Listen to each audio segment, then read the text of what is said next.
Breaking news as we come on the air. Deadly storm sweeping across the U.S. Multiple tornadoes on the ground. The major U.S. strike in Yemen, the first of its kind under President Trump. And the porch roof collapse injuring more than a dozen people. First, the massive tornado outbreak, the death toll rising. Oh my God. Watches and warnings at this hour. The National Weather Service calling it a particularly dangerous situation. More than 30 reported tornadoes in multiple states. Hundreds of homes damaged or destroyed by wildfires in Oklahoma. The system now moving from the Midwest to the Deep South, then the Northeast tomorrow. 60 million Americans in the path. We have team coverage tonight. Ginger Z in the storm zone. Also breaking tonight, President Trump ordering major U.S. airstrikes on Houthi targets in Yemen. U.S. fighter jets launching from the USS Harry S. Truman in the Red Sea. 24 hours after Congress averted a government shutdown, President Trump signing the funding bill to keep the government running another 6 months. The president now placing another wide range of agencies on the chopping block, and the growing divide among Democrats on how to push back against Trump's agenda. The war in Ukraine amid the U.S. push for a ceasefire, Russia claiming it has surrounded Ukrainian forces and recaptured territory in the Kursk region. President Zelensky saying that's not true. President Trump's trade wars, soaring tariffs, inflation, and the high cost of groceries, all taking a toll on American families. How millions are now cutting back on spending. Tonight's surveillance video showing two suspects accused of stealing dozens of weapons from a storage unit. The urgent manhunt now. This scare during a St. Patrick's Day celebration. More than a dozen people hurt when a porch roof collapses, falling onto the street. The warning to pet owners about bird flu and pets. 2 house cats infected in New York City. And America Strong, the remarkable drone mission to find a lost puppy. From ABC News World Headquarters in New York, this is World News Tonight. Good evening. Thanks for joining us on this Saturday. I'm Whit Johnson. We have breaking news as we come on the air tonight. A major tornado outbreak across the South. More than 24 people killed and the death toll climbing. An especially dangerous situation right now. Multiple tornadoes in Mississippi and a tornado watch issued for much of that state and parts of Louisiana and Alabama. The tornadoes leaving a trail of destruction with homes and businesses flattened as emergency crews race to rescue the injured. Dramatic video capturing the moment the tornado hit Tylertown, Mississippi, people seen running for safety. And this drone video showing the scope of the destruction across Missouri, one witness saying it looks like a bomb exploded. The same system triggering a state of emergency in Oklahoma. Gusty winds fueling more than 130 wildfires statewide. In the Midwest and the South, at least 30 twisters reported across 6 states. We have team coverage tonight. Let's get right to ABC's chief meteorologist, Ginger Z, in Birmingham, Alabama. And Ginger, the threat is far from over. Not even close to over. Whit, we've got a tornado-warned storm about 30 miles to our north, and then they line up behind that all the way to the south and west. One of them, just north of Tuscaloosa, that's a particularly dangerous situation tornado warning, meaning they've already seen a debris ball on that thing. So all of the red boxes you see are current warnings. Warning means it's imminent. You got to get inside. You have to be in shelter. And many of these places, you have to be in shelter to survive. That's why we've had that PDS, particularly dangerous situation tornado watch in the area circled in red for much of the day, and it'll go till 8 p.m. But you see the new watches up. Those are the regular tornado watches for parts of northwestern Georgia and now into Chattanooga, Tennessee. Because tonight we're going to keep this rain and the thunderstorms with some 70 to 80 mile per hour gusts along with damaging winds moving to the east. And so you see those from Montgomery there at 10 p.m. up to Chattanooga. Atlanta getting it, say, between 1 a.m. and 3 a.m. So this is a long night ahead. Tomorrow we'll have damaging winds from Washington, D.C. to Jacksonville, Florida. But this is something we'll be watching the next few hours because this storm has already showed us what it can do. Tonight, the rare high risk and alert issued for violent long-track tornadoes in the Deep South. Mississippi and Alabama in the bullseye.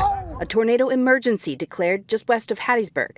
This is probably at least an EF3 tornado. It could be an EF4. We're picking up winds well up over 100 miles per hour.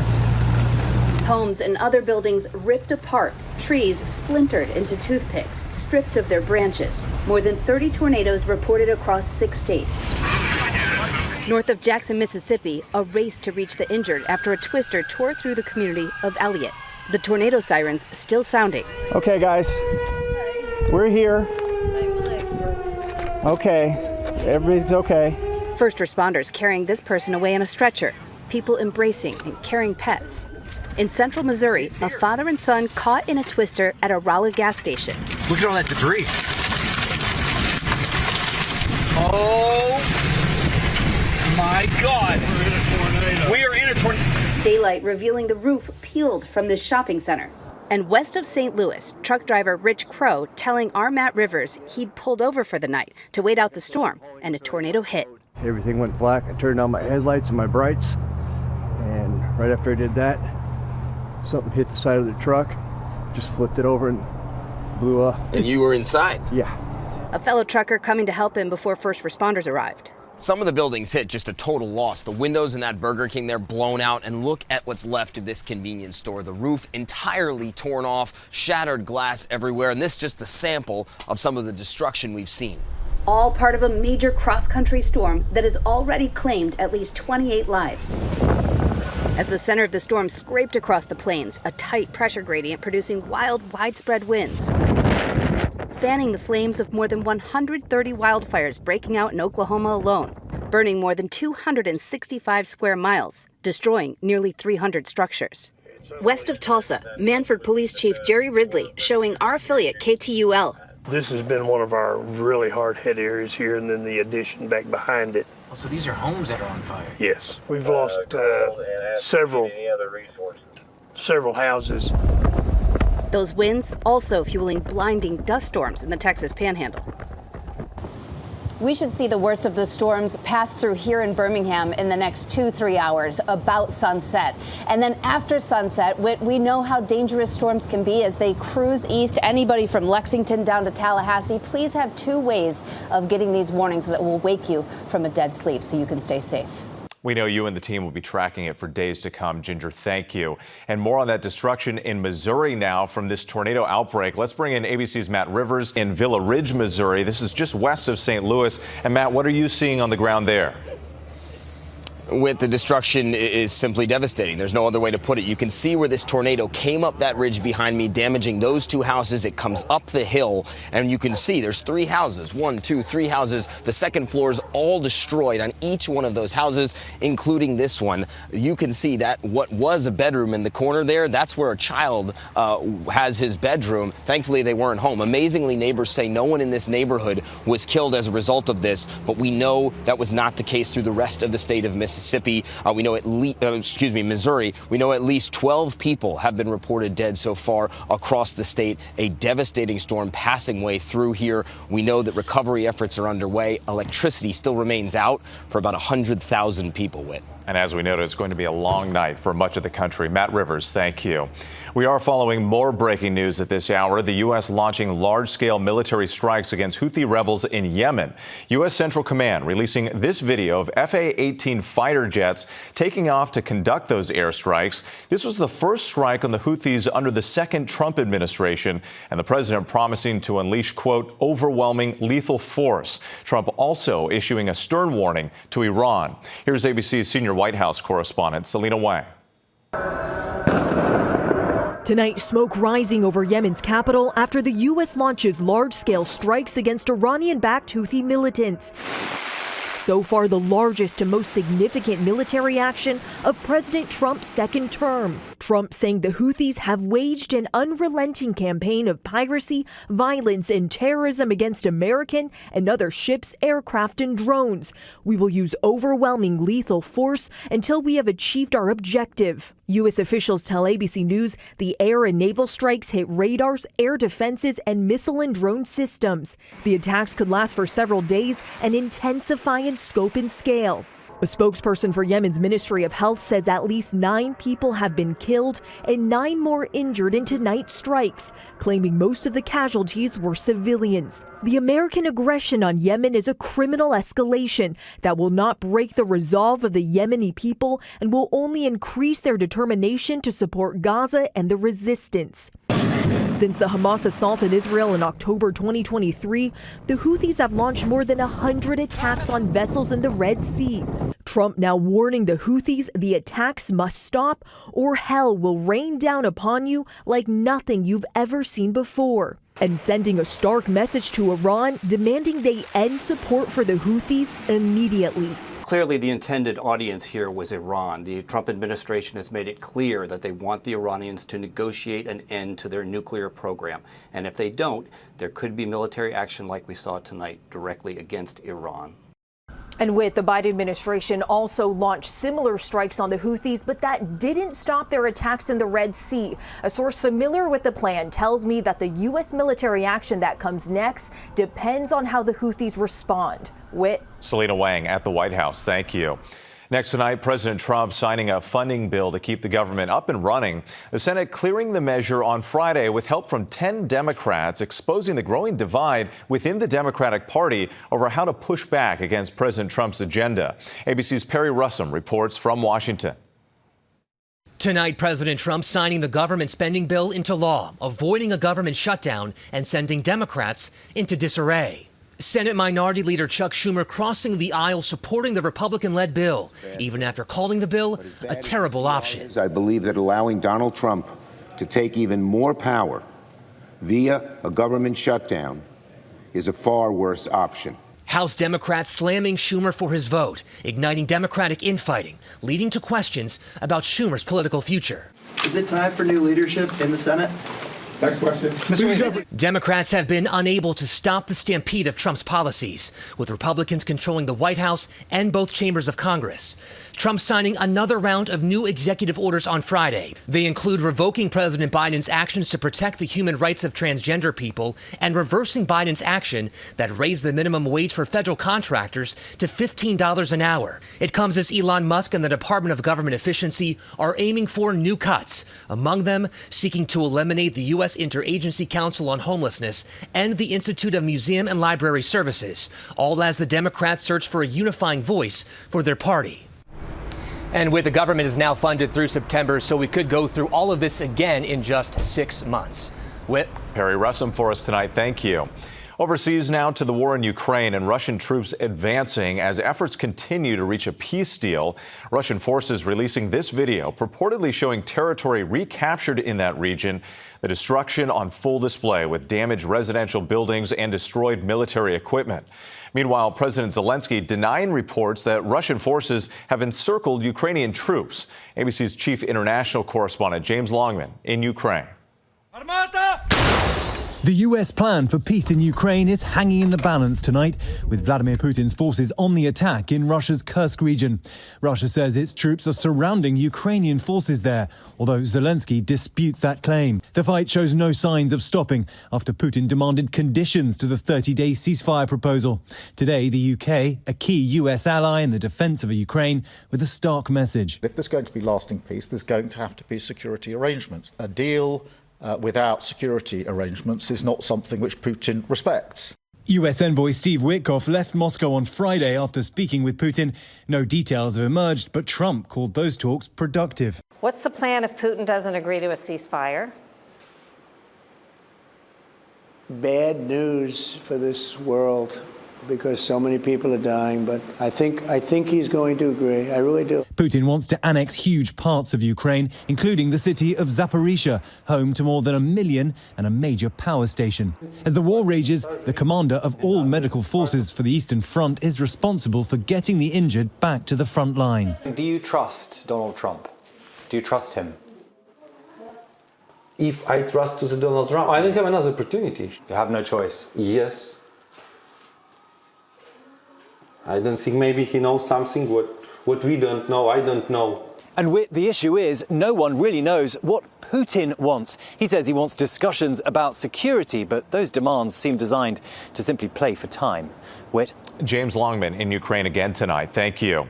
And tune into This Week tomorrow morning. Martha Raddatz speaks with White House National Security Advisor Mike Waltz about the Ukraine peace talks and President Trump's trade war. Now to inflation-weary consumers with growing fears about the health of the U.S. economy. Signs tonight that Americans are cutting back on spending, worried about tariffs and what could be coming next month. Here's ABC's Alexis Christoforous.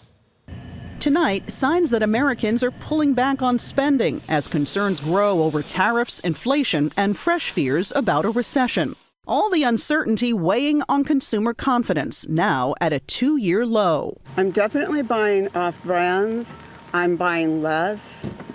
I don't get the things I really want.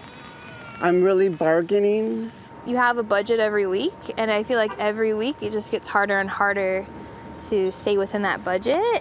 The gloomy mood is starting to show up in key data. Consumer spending in February fell for the second straight month. Department stores like Kohl's and Macy's report signs of penny pinching, while Delta and American Airlines warn that domestic travel is slowing down ahead of the busy summer travel season.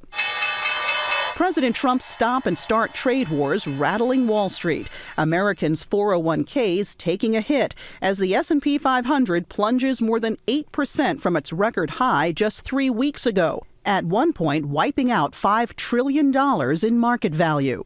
Economists now raising their odds of a recession this year to between 20 and 40%. If the U.S. imposes tariffs to the degree that the president has been talking about and maintains them for more than a few months, I think a recession will be unavoidable. Experts say if President Trump carries out his trade war, consumers can expect higher prices on everything from food and electronics to cars and clothing by Memorial Day. Whit. Alexis Christophorus, our thanks to you tonight. Next here, American astronauts Butch Wilmore and Suni Williams are one step closer to returning to Earth as a SpaceX crew approaches the International Space Station. The successful launch from Cape Canaveral Friday evening, coming after a hydraulic issue, caused NASA and SpaceX to scrub the first attempt Wednesday. This all started as an 8-day test flight, but technical issues forced the overdue astronauts to stay in space for 9 months. When we come back, the urgent manhunt tonight for 2 suspects accused of stealing dozens of weapons, including rifles and shotguns. And the porch roof collapsed, more than a dozen people injured. Tonight, an urgent manhunt for 2 suspects accused of stealing 60 firearms from a storage unit in Pierce County, Washington state. Police say surveillance video shows the suspects stealing the weapons from 2 units. They allegedly took rifles, shotguns, pistols, and ammo, loading them onto a white pickup and driving away. And an alarming scene in Pittsburgh. At least 16 people hurt when a porch roof collapsed onto the street below. Hundreds of people turning out for a St. Patrick's Day celebration. Witnesses say about 30 people were crowded onto that roof when it came down. When we come back tonight, the warning for pet owners about bird flu and what not to feed your pets. To the index now, the New York City Health Department confirming 2 house cats living in separate homes were infected with bird flu after eating raw pet food. They say both cases are linked to recalled poultry packages of Savage cat food. Health officials urging pet owners to avoid feeding pets raw food or raw milk. When we come back, the lost puppy, the desperate dog owner, and the remarkable search to find him. Finally tonight, the eye in the sky, searching for a lost puppy and the man at the controls on a mission of his own. America Strong. My dog is named Shade. He's just so playful, fun, and beautiful. Gina Manfredi and her 5-month-old puppy Shade had only been together a few months when he got frightened and ran off. I accidentally dropped something on the driveway, and that startled him. And since he was so scared, he kept running. With nighttime temperatures dropping and darkness setting in, Gina grew increasingly desperate. The turning point was when we figured that we were going into our second night. Losing hope, Gina connected with Michael Parziali, the founder of a veteran-based nonprofit search and rescue drone team. So Michael from the USAR drone team took the job immediately. Upon arrival, the team quickly launching the drone into the night sky. Yeah, it's definitely a dog. Wait, that's him! After being missing for 27 hours, the drone finding the lost pup in just 41 minutes. There you go. Got him. Oh my God! Inspired by his family's military legacy, each successful rescue fuels Michael's mission to help others. Tonight, Shade is safe at home, finally reunited with his family. Sobbing. I was feeling so much hopelessness for 27 hours, and then it just exploded to such relief and gratitude. Oh my goodness, my boy. I just love that reunion. Thanks so much for watching tonight. Good night. Thank you for making World News Tonight with David Muir, America's most watched newscast.